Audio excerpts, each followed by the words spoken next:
नमस्ते, मेरा नाम सिद्धांत है और मेरे साथ फ्रेम में आपको योगिता भयाना दिख रही होंगी। इस समय जब हम फिर से कोविड की सेकंड वेव में हैं और बहुत सरकार पर सवाल उठाना जायज़ है कि सरकार, केंद्र सरकारें हो गई या राज्यों की सरकारें हो गई, वो शायद अपनी प्राथमिकताओं में कहीं दिख नहीं रही हैं और ये बार-बार आरोप लग रहे हैं। तो सोशल मीडिया पे कुछ लोग आते हैं, आप ट्वीट करते हैं कि हमें ऑक्सीजन नहीं मिल रहा है। आप ट्वीट कर रहे हैं कि हमें कोई दवा नहीं मिल रही है, हमें अस्पताल में बेड नहीं मिल रहा है, हमें खाना नहीं मिल रहा है। तो बहुत सारे लोग आते हैं, आपके आपके ट्वीट को रिट्वीट करते हैं, आपकी सोशल मीडिया पोस्ट को शेयर करते हैं और फिर कुछ लोग उसमें से होते हैं जो आपकी मदद करते हैं, आपके लिए कोई रिसोर्स जमा करते हैं, आपको ऑक्सीजन सिलेंडर मुहैया करा देते हैं, खाना खिला देते हैं, दवा मुहैया करा देते हैं। और लल्लन टॉप ऐसे ही कई सारे लोगों से बातचीत करना चाहता है। तो इस क्रम में हम योगिता जी के साथ हैं।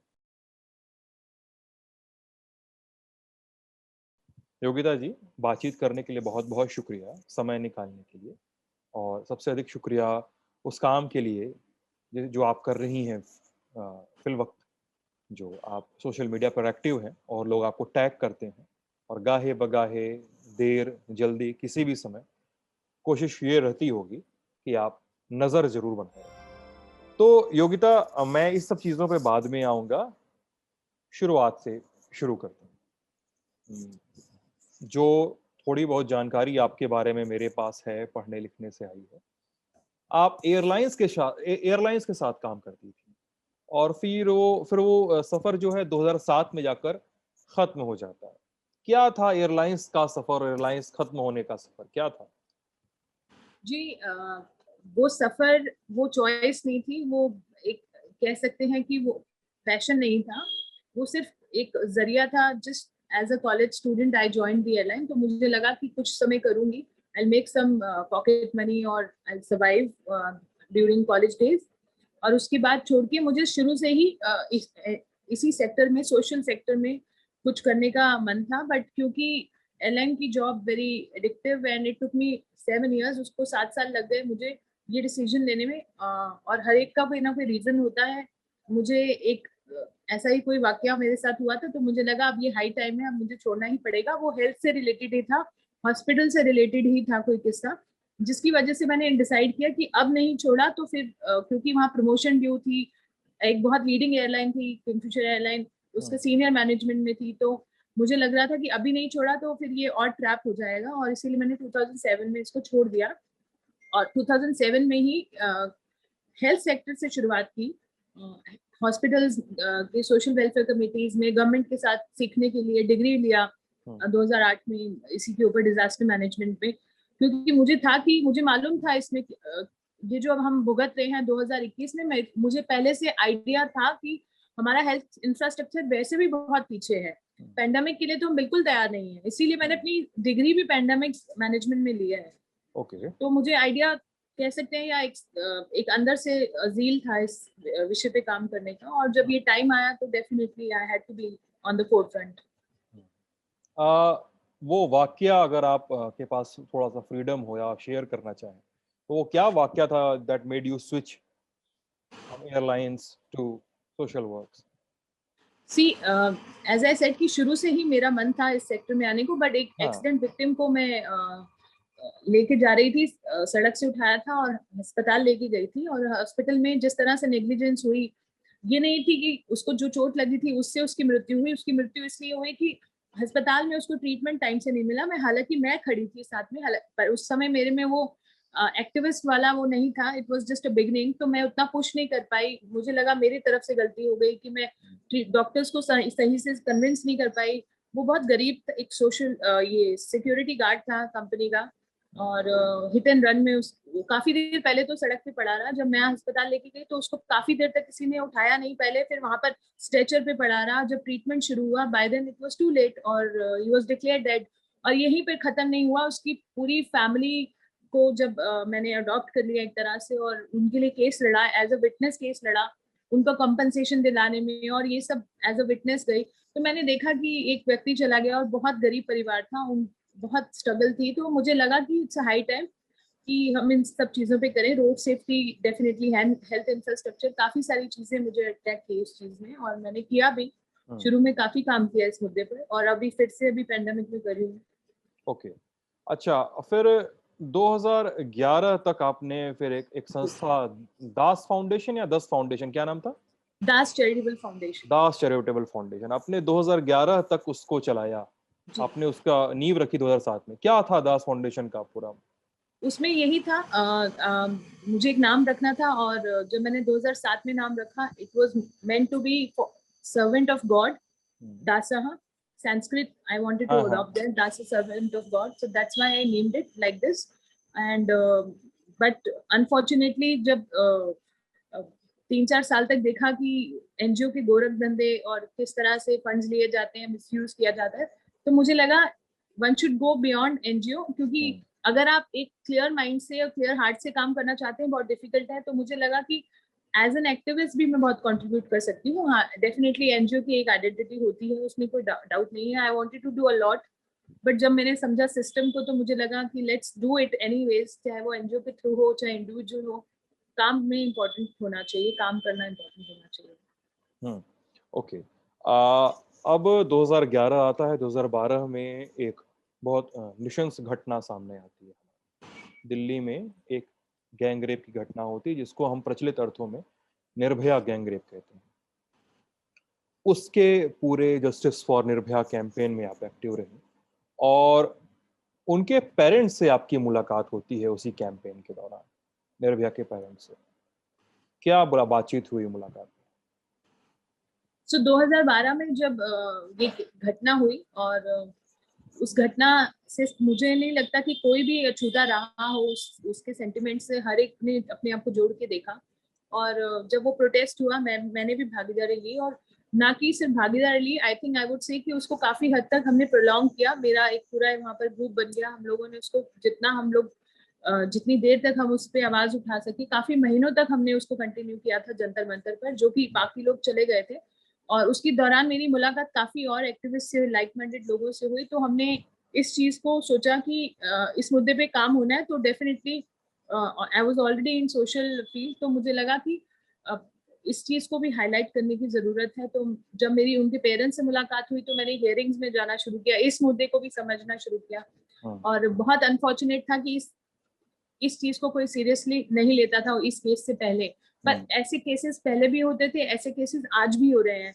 और अनफॉर्चुनेटली कुछ जो मीडिया हाईलाइटेड केसेस होते हैं, सब कोई उनसे जुड़ना चाहता है, पर मेरा मुद्दा नहीं ऐसा था। मुझे था कि अगर इनको न्याय नहीं मिला, तो मुझे लगता है कि ये नजीर पेश नहीं होगी।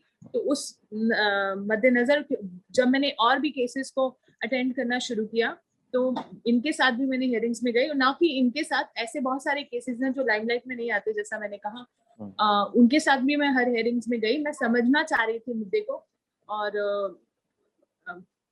सो I got involve in it. मुझे लगा कि मेरी आवाज लोगों तक पहुंचने लगी, लोग सुनना चाहते थे और मेरे रिकमेंडेशंस चाहते थे। मैंने वॉलंटियर किया गवर्नमेंट की बॉडीज के साथ, तो मुझे लगा कि यस, अगर मेरी आवाज रखने से संवेदनशीलता आती है, अवेयरनेस आती है, तो क्यों नहीं। So this whole journey of Pari, जो कि फिर मैंने कैंपेन शुरू किया, Pari people against rapes in India, उसकी शुरुआत हुई। और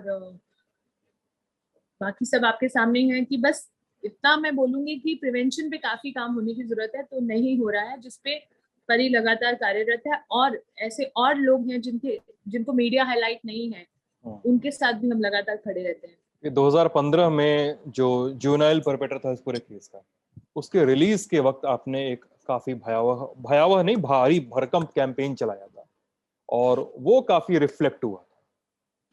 क्या थी कहानी? सो जब 2015 में जुवेनाइल रिलीज होने वाला था, तो मेरी निर्भया की मदर से लगातार बात हो रही थी कि हमें इस मुद्दे पर कुछ करना चाहिए।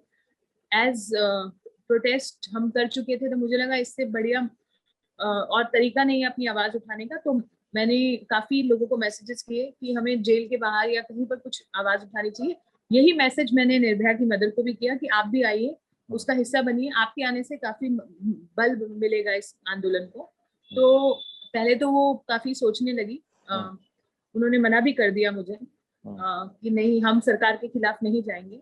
पर थोड़ी देर बाद जब मैंने थोड़ा उनके साथ नाराजगी जाहिर की कि अगर आप अपनी बेटी के लिए नहीं आएंगे तो मुझे लगता है कि ये गलत एक मैसेज जाएगा, तो फिर वो आई और उनके आने से काफी फर्क पड़ा। उनके आने से वो ही उभर कर बाहर आई और काफी लोग ज्वाइन भी कर गए, क्योंकि एक उनका फेस है, वो विक्टिम की मदर है, तो उससे काफी फर्क पड़ा। और फिर जब पूरा आंदोलन एक बन गया, लगातार टीवी पे आ रहा था, एक एक मूवमेंट उसकी टीवी पे कैच हो रही थी, मीडिया हाईलाइट भी अच्छा मिल गया, तो हमने सोचा इसका फायदा उठाया जाए। तब पार्लियामेंट चल रही थी बाय चांस, तो हमने बोला हम उठेंगे ही नहीं जब तक कि ये पार्लियामेंट में इसको पास नहीं किया जाता। और हमें बड़े बड़े लीडर्स ने मीटिंग्स के लिए बुलाना शुरू कर दिया, तो I was of course part of it. तो हमें ऑपोजिशन से लेकर पीएम मोदी तक ने बुलाया, सुषमा स्वराज जी ने बुलाया, काफी बड़े लीडर्स ऑपोजिशन के भी और रूलिंग पार्टी के भी काफी सारे लोगों ने हमें बुलाया, और हमने बैक टू बैक न जाने कितनी मीटिंग्स की होंगी, और सबने हमें बोला कि हम इसको पारित करेंगे, और वो पारित हुआ within 48 hours of our protest. तो मुझे एक बहुत एक हौसला मिला कि अगर आप कुछ सोच लो तो पॉसिबल है। वो काफी हौसला देने वाला एक मोमेंट था कि मुझे उम्मीद नहीं थी कि वो 10 लोग मुश्किल से एक आंदोलन में आते हैं, फिर 10 के 20 होते हैं, 30 होते हैं, विद इन 24 आवर्स आप हजारों लोग आपके साथ जुड़ गए, और फिर वो एक पार्लियामेंट में बिल पारित हो गया। तो मुझे लगा कि यस, अगर आप चाहें तो कुछ भी हो सकता है। ठीक है, ये सब सारी बातें हो गई। अब हम 2021 में हम सेकेंड वेव में हैं योगिता, और I just hope and I just wish कि सब कोई सेफ रहे, सब कोई जितने भी लोग हैं उनकी ज़रूरतें पूरी हो सकें, किसी को कोई क्राइसिस का सामना न करना पड़े। अब इस समय जो आपका रोल है उस पर बातचीत करें। लोगों को जैसे बताएं कि लोग कई लोगों को टैग करते हैं सोशल मीडिया पे, जिस समय लिखते हैं कि यार हमें ऑक्सीजन नहीं मिल रहा है, या हमें इस अस्पताल में प्लाज्मा की ज़रूरत है, हमें इस अस्पताल में रेमडेसिविर चाहिए, फेविफ्लू चाहिए, ये दवा चाहिए, वो दवा चाहिए, अस्पताल में बेड नहीं मिल रहा है, खाना नहीं है, तो लोग योगिता को टैग करते हैं अपने सोशल मीडिया पोस्ट में, या कुछ और लोगों को भी ट्वीट करते हैं साथ में। तो क्या रहता है दिन भर का हिसाब किताब, क्या रहता है, शेड्यूल क्या रहता है, कैसे हो पाता है, कैसे मैनेज होता है, कहानी क्या है, कैसे मैनेज मैनेज ये सब चीजें कहाँ से जुगाड़ हो पाता है, मतलब मैं ये जानना चाहता हूँ। देखिए, ये कोई ऐसा कोई वो रूल बुक के हिसाब से नहीं चल रहे हैं। इसमें मैं ये नहीं बोलूंगी कि मैं कुछ कर पा रही हूँ।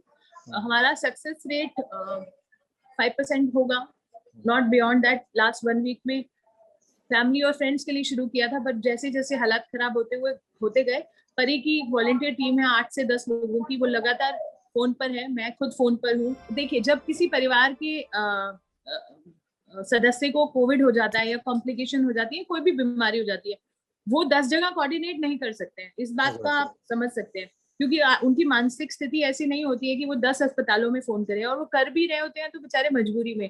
उनका ये काम बस हम कर रहे हैं, अगर कहीं बेड है नहीं है, उनको कहाँ जाना है, कहाँ से हेल्प मिल सकती है, सिर्फ यही कोऑर्डिनेशन है।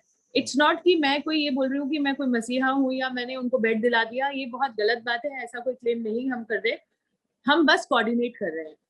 Coordination is the only answer, I would say. कि नहीं तो मैंने किसी से जुगाड़ से बेड दिला दिया, यस, कई बार पर्सनल इन्फ्लुएंस लगाए हैं मैंने, मैं झूठ नहीं बोलूंगी। काफी इन्फ्लुएंस लगाए हैं अनजाने लोगों के लिए, जिनको मैं जानती भी नहीं हूँ, फोन पे नाम भी नहीं पूछती हूँ, मैं बस इमीडिएटली लग जाती हूँ। बट मेरे को ये बहुत दुख होता है कि this is what works in India. आपको रास्ता बनाना पड़ता है, फोन कराने पड़ते हैं, वो भी जरूरी है, वो भी कर रहे हैं। तो टीम लगातार लगी हुई है, हम सिर्फ कोऑर्डिनेट कर रहे हैं। अस्पतालों को पूछ लेते हैं बेड है, तो कई लोग गए भी हैं, अगर उनको नहीं पता है, वो पढ़े लिखे भी नहीं है, उनके पास बेसिक्स फोन है, कई लोगों को नहीं पता कहाँ से क्या मिलेगा। So we are acting like a helpline number, you can say. Okay, तो आप मतलब कोई आपको किसी चीज के लिए टैग करता है कि ये दवा चाहिए, ये वो चाहिए, तो आप सीधे फोन, आपकी टीम जो है वो फोन करना शुरू करती है, परी की टीम जो है फोन करना शुरू करती है हर जगह। तो कहाँ से क्या इंतजाम हो सकता है? यस, तो यूजुअली और आपके पास एक रेमडेसिविर का बड़ा ट्रिकी है कि ब्लैक मार्केटिंग हो रही है इसकी, तो उसके लिए हम कोई कमिटमेंट नहीं कर रहे हैं, ऑफ कोर्स कर भी नहीं सकते। उसमें भी जो हेल्पलाइन नंबर्स और स्टॉकिस्ट हैं, जो केमिस्ट हैं जो प्रोवाइड कर रहे हैं, ड्रग डीलर्स, उनको हम कॉल कर रहे हैं, बट उसमें तो सक्सेस रेट हमारा बिल्कुल भी नहीं आया है। बट प्लाज्मा के लिए हम लोगों को कन्विंस करें।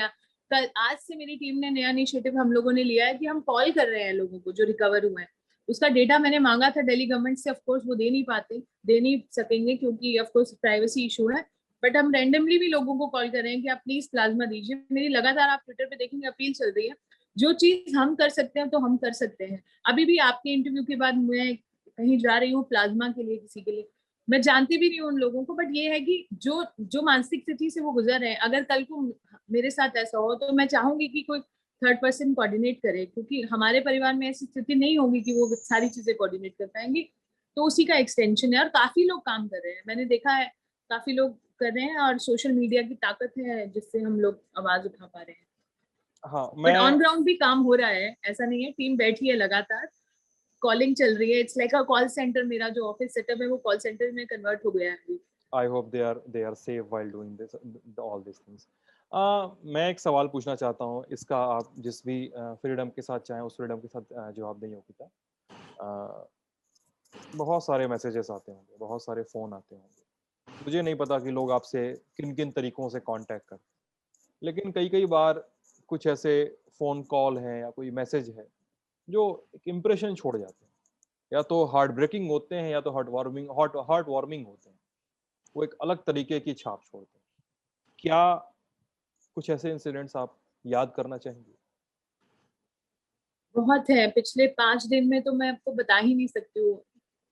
मतलब बहुत रोना आता है, ऐसे ऐसे केसेस आ रहे हैं। प्रेग्नेंट लेडीज है जिनको एडमिशन नहीं मिल रहा है, जो 15-15 साल के बाद उनको घर में आशा की किरण आ रही है, बच्चा आने वाला है और कोविड पॉजिटिव है, एडमिशन नहीं मिल रहा है। कल एक प्रेग्नेंट लेडी 9 मंथ प्रेग्नेंट है, उसको एडमिशन नहीं मिल रहा, कोविड पॉजिटिव है।